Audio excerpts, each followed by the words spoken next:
আজি the courage to be dislike এই বুকখনৰ যোনকেইটা টপিক মই একচুৱেলি পঢ়িলোঁ, দুটা চেপ্টাৰ পঢ়িছোঁ। দুটা চেপ্টাৰ মানে একচুৱেলি দুটা নাইট।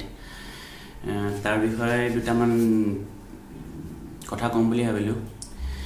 দ্য ফাৰ্ষ্ট নাইটত আছিলে ফিলচফাৰ আৰু যোনজন ইয়থ পাৰ্চন আছিলে, তেওঁৰ মাজত কনভাৰ্চেশ্যন আছিলে trauma, past life trauma. Actually trauma ৱৰ্ডটো একচুৱেলি এনেকুৱা হয় যে পাষ্টত আমাৰ কিছুমান বেয়া অনুভূতি থাকে, যেনেকৈ ধৰি লওক স্কুলত বা কলেজত কোনোবা এজন টিচাৰে ক'লে যে তোৰ দ্বাৰা একো কাম নহ'ব, তই পঢ়িব নোৱাৰ, বা তই এভাৰেজে হৈ থাকিবি, বা তেনেকুৱা ধৰণৰ। এইটো পাষ্ট লাইফ ট্ৰমা হয়। সেই পাষ্ট লাইফ ট্ৰমাবিলাকে ফিউচাৰত এজন পাৰ্চনক বা এজন ষ্টুডেণ্টক বহুতখিনি মানে প্ৰভাৱ পেলাব পাৰে। একচুৱেলি পজিটিভ প্ৰভাৱ নাপালায়, বেছিভাগ নিগেটিভ প্ৰভাৱে পেলায়। মেইনলি যেতিয়া মোৰ পেৰেণ্টছে বা ধৰি লওক টিচাৰ এজনে ক'লে যে তই কোনো কামৰ নহয়, বা তই পঢ়া শুনা একেবাৰে নোৱাৰ, গতিকে তই ঠেলা চলা, ৰিক্সা চলা, এনেকুৱা কিছুমান কথা কয় পেৰেণ্টছে বা টিচাৰে। তাৰ ফলত ষ্টুডেণ্টটোৰ এটা ডিম'টিভেট হৈ যায়, যে ভাবে সঁচাকৈ মই ইমান মূৰ্খ যে মই পঢ়া শুনা কৰিব নোৱাৰোঁ, বা মোৰ লাইফত মই একো কৰিব নোৱাৰিম, যিহেতু মোৰ টিচাৰে ক'লে বা মোৰ পেৰেণ্টছে মোক এনেকৈ ক'লে, গতিকে চাগে মই ভৱিষ্যতেও কৰিব নোৱাৰিম। আৰু সেই বস্তুটোৱে ফিউচাৰত তেওঁৰ মাইণ্ডত সোমাই যায় কথাটো, যে এনেকুৱা এনেকুৱা কথা মোকতো এনেকৈ কৈছিল, গতিকে চাগে মই একো কৰিব নোৱাৰোঁ। আৰু আজি মোৰ যি অৱস্থা হৈছে সেইটো চাগে ছাৰহঁতে আগতে গম পাইছিলে, গতিকে মোক এনেকৈ কৈছিলে, আৰু আগুৱাই যাব নোৱাৰে, আগুৱাই যাবলৈ অশান্তি পায়। এতিয়া ইয়াত ফিলচফাৰজনে কৈছে যে পাষ্ট লাইফ কিছুমান ট্ৰমা থাকে, এইবিলাকক পাহৰি যাব লাগে একচুৱেলি। কিয়নো ডেট টাইমত সেই পাৰ্চনজনে আপোনালোকে যিটো কথা কৈছিলে সেইটো তেওঁৰ ক্ষেত্ৰত খাপ খাব পাৰে, কিন্তু আপোনাৰ ক্ষেত্ৰত খাপ নাখাব পাৰে। কাৰণ কিছুমান কথা এনেকুৱা ধৰণৰ যে এজন শিক্ষাৰ্থী বা এজন শিক্ষক, আপুনি ধৰি লওক মেথছত বেয়া, মেথছত সৰুৰ পৰা বেয়া, তেনেকুৱা এটা নহয় যে মেথছে এটা ছাবজেক্ট যিটো ছাবজেক্ট পঢ়ি আপুনি লাইফত ছাকচেছ হ'ব পাৰিব, তাৰ বাহিৰে বেলেগ একো নাই। মেথছত বেয়া, আপুনি ড্ৰয়িঙত ভাল হ'ব পাৰে, আপোনাৰ লাইফটো আপুনি এনিমেশ্যনত কৰক, গ্ৰাফিক্স ডিজাইনিঙত কৰক। গতিকে তেওঁ ক'ব খুজিছে যে ফিলচফাৰজনে যে পাষ্ট লাইফ ট্ৰমাটোক যদি আপুনি মানে মাইণ্ডত ভৰাই লৈ পেলাই সেইটোকে চিন্তা কৰি থাকে, তেন্তে আপোনাৰ কাৰণে অসুবিধা হ'ব। মানে এইটো আপুনি নিজে ক্ৰিয়েট কৰি লোৱা এটা প্ৰব্লেম হৈ যাব। গতিকে সেই ট্ৰমাটোক এডভান্টেজ হিচাপে লৈ পেলাই আপুনি তাৰ অল্টাৰনেট বেলেগ কামখিনি কৰিব চেষ্টা কৰক। আপুনি কি ক্ষেত্ৰত ভাল, আপোনাৰ পজিটিভ পইণ্টটো কি, পজিটিভ ভিউটো কি, তো সেইটোৰ ওপৰত কাম কৰক। আপুনি পাহৰি যাওক, পাষ্টটোক পাহৰি যোৱা মানে পাষ্টটোৰ সেই ট্ৰমাবিলাক পাহৰি যাওক, যিটোৱে আপোনাক কণ্ট্ৰল কৰি আছে আজিলৈকে। তো পাহৰি যাওক, আপোনাৰ পজিটিভ এক্টিভছখিনি লওক, পজিটিভ পইণ্টখিনি লওক। পাষ্ট লাইফৰ যিখিনি ট্ৰমাৰ পৰা তেওঁ মানে বৰ্তমানলৈকে ভুগি আছে, সেইখিনিক নিজৰ পজিটিভ পইণ্ট হিচাপে লওক। ইয়াত আৰু এটা কথা কৈছে, your life is decided here and নাও। মানে আপোনাৰ লাইফটো আপুনি ডিচাইড কৰক, তেতিয়া আৰু বৰ্তমানৰ মাজত আপুনি কি আছিলে। আজি আপুনি পাষ্টত এটা বেয়া অনুভূতিক লৈ আজিলৈকে জীয়াই আছে, বা পাষ্টত কিবা এটা ভুল কাম কৰিছিলে তাকে সূচনা কৰি আছে। এটা টাইম দিয়ক যে আপুনি সেই কথাটো কিমান সময় ভাবিব। আপুনি এটা বেয়া অনুভূতি, আপুনি গোটেই জীৱন ধৰ যদি সেইটো আপোনাক লৈ থাকে, তেতিয়া আপুনি পজিটিভলি একো কৰিব নোৱাৰিব লাইফত। গতিকে ৰাইটাৰজনৰ মতেও আৰু মোৰ মতেও আপুনি যি হয় সেইটোক আপুনি মানি লওক, যে হয় মই নোৱাৰোঁ মেথছ, এটা উদাহৰণ, মই নোৱাৰোঁ, মই এই ফিল্ডটোত ভাল, মই এই ফিল্ডটোত মই ছাকচেছ কৰিম, বা মই এই ফিল্ডটো ভালকৈ কৰিম। তেনেকুৱা next second day actually second night ৰাইটাৰজনে মেইনলি ডিছকাছ কৰিছে প্ৰব্লেমছৰ ইণ্টাৰপাৰ্চনেল ৰিলেশ্যনশ্বিপৰ মাজত। ইণ্টাৰপাৰ্চনেল ৰিলেশ্যন মানে মোৰ ক'ব গ'লে এনেকুৱা, মোৰ পেৰেণ্টছৰ লগত মোৰ ৰিলেশ্যনশ্বিপ, মোৰ ঘৰুৱা ওচৰ চুবুৰীয়াৰ লগত মোৰ সম্পৰ্ক, মানে ছ'চাইটিৰ লগত যিটো ৰিলেশ্যনশ্বিপ, সেইটো ইণ্টাৰপাৰ্চনেল ৰিলেশ্যনশ্বিপ, তেনেকুৱা এটা অংগ। তো ইণ্টাৰপাৰ্চনেল ৰিলেশ্যনশ্বিপটো এনেকুৱা ধৰণৰ হয়, ধৰি লওক আজি আপুনি আপোনাৰ ফ্ৰেণ্ড এজনে ক'লে আমুক তেনেকুৱা এনেকুৱা। কিন্তু এইটো কথা নহয়, তেওঁ ক'লে বুলিয়ে যে আপুনি ডেড পাৰ্চন হৈ গ'ল, এইটো কথা নহয়। তেওঁ ৱে অফ থিংকিঙত আপুনি এনেকুৱা হ'ব পাৰে, কিন্তু তেওঁৰ থিংকিং আন 10জনৰ লগত নিমিলিব পাৰে, আপোনাৰ লগত নিমিলিব পাৰে। কোনোবা এজন মানুহে আপোনাক নিগেটিভ কিবা এটা ৱৰ্ড ক'লে বোলে সেই পাৰ্চনজন আপুনি হৈ গ'ল নুবুজায়। গতিকে কিছুমান এনেকুৱা ইণ্টাৰপাৰ্চনেল ৰিলেশ্যন থাকে যিখিনিয়ে নেকি মানুহৰ মেণ্টেলিটিটো ডাউন কৰি দিয়ে লাইফত আগবঢ়াত। আৰু গতিকে কিছুমান সম্পৰ্কক আপুনি এটা আনি দিয়ক, এটা সেইখিনিৰ ভিতৰতে ৰাখক, তাতকৈ বেছিকৈ নাৰাখিব, যাতে কোনোবা এজনে কিবা কৈ দিয়াৰ লগে লগে আপুনি দুখ পাই যায় বা আপুনি অসুবিধা পাই যায়, আপোনাৰ ইম'চনেলি আপুনি অলপ প্ৰব্লেমত পৰে। এটা কথা মেইনলি বৰ্তমান যুগত বহুত মানে শুনিব পোৱা যায়, মানে নিগেটিভলি একচুৱেলি ইনফেৰিয়ৰিটি কমপ্লেক্স মানে তেওঁতকৈ মই বেয়া, তেওঁতকৈ মই দেখিব বেয়া, তেওঁতকৈ মই এইটোত বেয়া, তেওঁতকৈ মই পঢ়াত বেয়া, তেওঁ সেইটো পঢ়ি শুনি পাৰিছে গতিকে মই পঢ়া নাই, মই নোৱাৰিম। তো এইটো এটা ওৱান টাইপ অফ মানে ডিছএডভান্টেজ হয় আমাৰ লাইফত আমি ছাকচেছ কৰিব নোৱাৰা। আজি ধৰি লওক মই ইউটিউব চেনেল এটা খুলি আছোঁ, নতুন ইউটিউব চেনেল, মোৰ ছাবস্ক্ৰাইবাৰ কম, ভিউৱাৰ কম, ফলোৱাৰ কম, এইটো এটা কথা।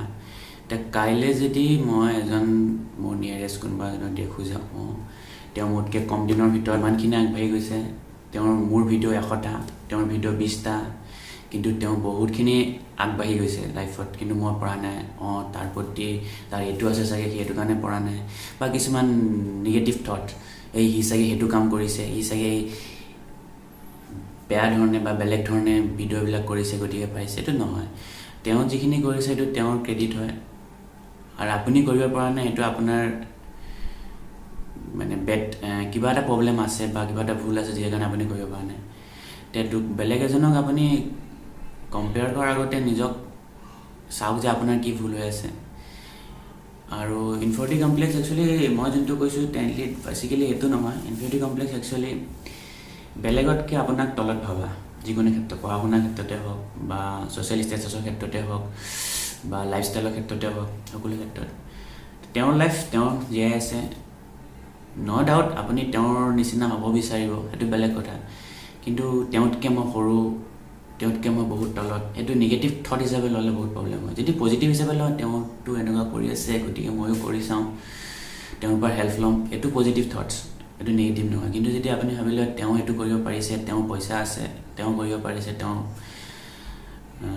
নলেজ আছে, সেইটো এটা হয় টপিক। নেক্সট আৰু এটা লিখিছে, life is not a competition. জীৱনটো আমি কওঁ life is a competition, life is a race. Actually আমাৰ যোনজন ফিলচফাৰ বুকখনৰ ক্ৰাইষ্ট উইথ দিছ লাইফ, তেওঁ কৈছে লাইফটো এটা কম্পিটিশ্যন নহয়। লাইফটো যদি এটা কম্পিটিশ্যন হিচাপে লয়, তাত তেওঁ এটা উদাহৰণ দিছে, যেনেকৈ ইনফেৰিয়ৰিটি কমপ্লেক্স আছে তেনেকৈ ছুপিৰিয়ৰিটি কমপ্লেক্সো আছে। মানে নিজকে বেছি ডাঙৰ ভাবা, বা ডাঙৰ ভাবা মানে বেছি পজিটিভলি লোৱা, কিছুমান বেছিকৈ মানে অতিমাত্ৰা দুইটাই বেয়া, ইনফেৰিয়ৰিটিয়ে হওক বা ছুপিৰিয়ৰিটিয়ে হওক। এজন ব্যক্তি, মই আৰু বা মোৰ বন্ধু বা মোৰ ঘৰুৱা এজন মানুহে প্ৰতিটো ক্ষেত্ৰত মোতকৈ বেলেগ হ'ব পাৰে, শিক্ষাৰ ক্ষেত্ৰত বেলেগ হ'ব পাৰে, লুকিং মানে দেখাৰ ক্ষেত্ৰত বেলেগ হ'ব পাৰে, বা পঢ়া শুনাৰ ক্ষেত্ৰত বেলেগ হ'ব পাৰে, টকা পইচাৰ ক্ষেত্ৰত বেলেগ হ'ব পাৰে, যিয়ে বেলেগ নহওক, কিন্তু তেওঁ আৰু মোৰ মাজত এটা চিমিলাৰিটি আছে, তেওঁ এজন হিউমেন, মই এজন হিউমেন। এজ এ হিউমেন হিচাপে আমি গোটেই পৃথিৱীত সকলো সমান, একেই সকলো। কিছুমান ক্ষেত্ৰত আগবঢ়া, কিছুমান ক্ষেত্ৰত তলত থকা। তাৰ ক্ষেত্ৰত আমাৰ যোনজন ফিলচফাৰ তেখেতে ক'ব বিচাৰিছে, we are not the same but we are the equal. আমি ছেইম নহয় কিন্তু আমি ইকুৱেল হয়, বিকজ আমি হিউমেন হয়। আজি এজন বাচ্ছাক লৈ লওক, বাচ্ছাজনৰ কি আছে, বাচ্ছাজনক যদি আপুনি এটা ডাঙৰ ইকুৱেশ্যন দিয়ে মেথছৰ, তেওঁ কৰিব নোৱাৰিব, কিন্তু তাক লৈ তেওঁ কেতিয়াও দুখিত নহয় বোলে মই এইটো কিয় কৰিব পৰা নাই, কি কয়। আপুনি এজন বাচ্ছাক চাব, বাচ্ছাজন সদায় হেপী থাকে, তেওঁ লাইফত নতুন নতুন কাম কৰিব বিচাৰে, মানে তেওঁলোকৰ ইন'ভেশ্যন টাইপ, তেওঁলোক মানে প্ৰতিটো সময়তে কিবা এটা নহয় কিবা এটা নতুন বস্তু শিকিব বিচাৰে। তে সেই বাচ্ছাজন আৰু আপোনাৰ মাজত ডিফাৰেঞ্চ কি? আজি আপুনি লাইফত কিবা এটা কৰিব নোৱাৰিলে ডিম'টিভেট হৈ যায়, দুখী হৈ যায়, টেনশ্যনত পৰি যায়, কিন্তু বাচ্ছাটো তেনেকুৱা নহয়। বাচ্ছাটো আপুনি এইটো কাম নোৱাৰিলে এইটো কাম এৰি সেইটো কাম কৰিব, ইটো কাম এৰি সিটো কাম কৰিব, প্ৰতিটো ক্ষেত্ৰত সি শিকিব বিচাৰে। সেই ক্ষেত্ৰত তেওঁ কৈছে যে আমি সেম নহয় কিন্তু আমি ইকুৱেল হয়। এটা তেখেতে কৈছে মানে ৰিভেঞ্জ মানে এনেকুৱা ধৰণৰ, আপুনি কিবা এটা কাম কৰা নাই, মই কৰা নাই, সি কৰিব পাৰিছে, গতিকে তাক মই এইটো কৰিম, তাক মই বৰবাদ কৰি দিম, এইটো ৰিভেঞ্জ এনেকুৱা ধৰণৰ। ৰিভেঞ্জ বস্তুটো পজিটিভ ক্ষেত্ৰত আপুনি লওক, তেওঁ কৰিব পাৰিছে ময়ো কৰিম, বা মই যিহেতু এইটো ভাল পাওঁ মই কৰি দেখুৱাম। আৰু তাৰপিছত আপুনি সেইটোৰ প্ৰতি কাম কৰক যে তাক বদলা ল'ম, মই কৰিব নোৱাৰিছোঁ সিও কৰিব নোৱাৰিব, এনেকুৱা ধৰণৰ কোনো ৰাখিব নালাগে ভেদভাৱ। সকলোৱে নিজৰ বলতে উঠিছে, পজিটিভলি হওক নিগেটিভলি হওক। কিছুমানে শক্তিৰ বলত উঠিছে, কিছুমানে পইচাৰ বলত উঠিছে, কিছুমানে সমাজক ৰাইজক সহায় কৰি উঠিছে, কিছুমানে মানুহক বেয়া কৰি উঠিছে। গতিকে তেওঁলোকে তেওঁলোকৰখিনি কৰি আছে। যিখিনি পাৰে বেয়াখিনিক ছাপোৰ্ট নকৰিব, বেয়াখিনি সদায় বেয়াখিনিৰ পৰা আঁতৰি থাকিব। ভাল মানুহখিনি ভালখিনি কেতিয়াও বেয়া বুলি নক'ব, তেওঁলোকক আঁকোৱালি ল'ব, তেওঁলোকৰ পৰা শিকিবলগীয়া বহুত থাকে। গতিকে প্ৰতিটো ক্ষেত্ৰত ৰিভেঞ্জ নল'ব মানুহ এজনক। আৰু মই এটা কথা মানো, এইটো কথা হ'ল যদি আপোনাৰ কিবা ভুল কৰিছে, আপোনাৰ কিবা ভুল হৈছে, আপুনি মানি লওক, আপুনি এডমিট কৰক, য়েছ মই এইটো ভুল কৰিছোঁ।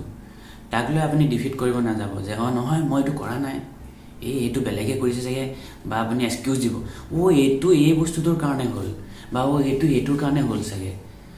এইবিলাক বেয়া কথা, এক্সকিউজ দিব নালাগে। যদি আপুনি কিবা ভুল কৰিছে, হয় মই ভুল কৰিছোঁ, বা বেলেগক ক'ব নালাগে, আপুনি নিজৰ মনকে মানে নিজকে কওক যে হয় এইটো যিহেতু মই ভুল কৰিছোঁ, গতিকে এনেকুৱা কথা। তাক ডিফিট দিবলৈ চেষ্টা নকৰিব। আৰু ডিফিট দিয়াটো বেয়া কথা, এইটোৱে আপোনাক মেণ্টেলি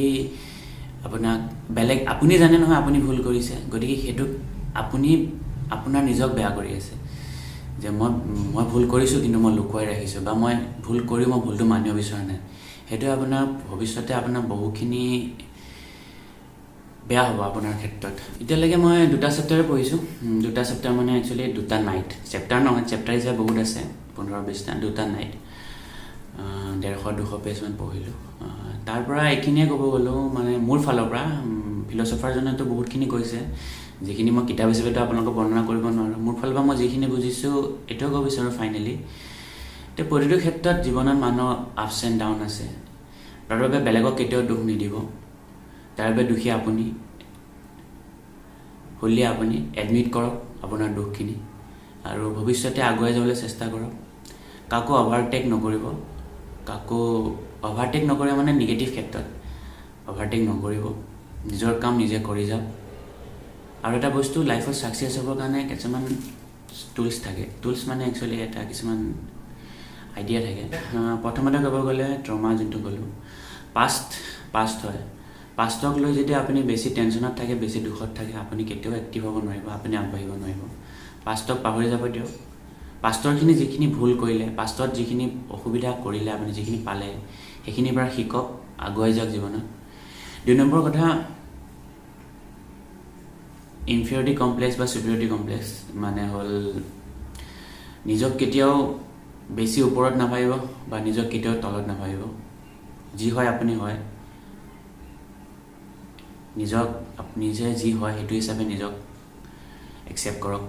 2 নম্বৰ কথা, ইয়াত ৰাইটাৰ মানে একচুৱেলি ফিলচফাৰজনে কৈছিলে যে ইনফিৰিয়ৰিটি কমপ্লেক্সৰ ক্ষেত্ৰত ছক্ৰেটিছ, তেখেত দেখিবলৈ বহুত কুৎসিত আছিলে, এজন ফিলচফাৰ হয় তেখেত, কুৎসিত আছিলে, বহুত মানুহে তেখেতক বেয়া পাইছিলে, কিন্তু তেখেতে যিটো ভাল পায়, তেখেত যি হয়, তেখেতে যিটো জানে সমাজক কৈ গ'ল।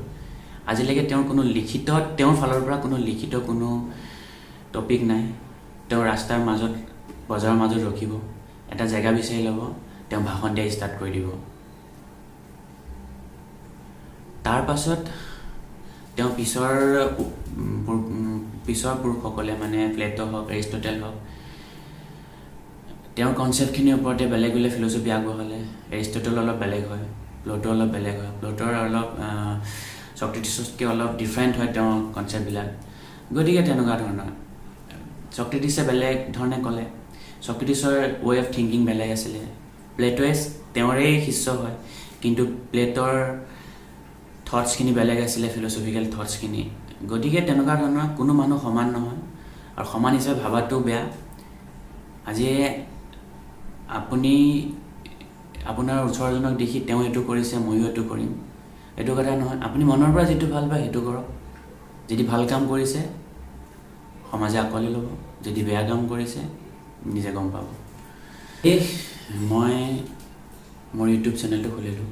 ইউটিউব চেনেলটো মোৰ টপিক বিচাৰি পোৱা নাই। মই কিহৰ ওপৰত টপিক ল'ম, কিহৰ ওপৰত কি কৰিম, কি ভিডিঅ' বনাম, ব্লগ বনাম নে কি বনাম। আজি ইউটিউব এটা প্লেটফৰ্ম হয়, যি প্লেটফৰ্মৰ যোগেদি মই মোৰ কথাখিনি ক'ব পাৰিছোঁ, বক্তব্য দিব পাৰিছোঁ। হাজাৰজনে হয়তো বেয়া পাব পাৰে, হাজাৰজনৰ ভিতৰত অন্ততঃ এজনে ভাল পাব পাৰে, তেনেকুৱা কথা। গতিকে লাইফত কেতিয়াও ডিম'টিভেট নহ'ব, সদায় মটিভেটেড থাকিব। আৰু তাৰ বাবে মই আপোনাক ৰেকমেণ্ড কৰোঁ, ডেইলি শোৱাৰ আগত এঘণ্টা হ'লেও এখন কিতাপ পঢ়া আৰম্ভ কৰক। নতুন নতুন কিতাপ পঢ়ক। ষ্টাৰ্টিঙত সৰু কিতাপৰ পৰা আৰম্ভ কৰক, কালিও কৈছোঁ। তেনেকুৱাই লাইফত জীৱনত সদায় আগুৱাই যাওক, তাৰে কামনা কৰিলোঁ। ধন্যবাদ।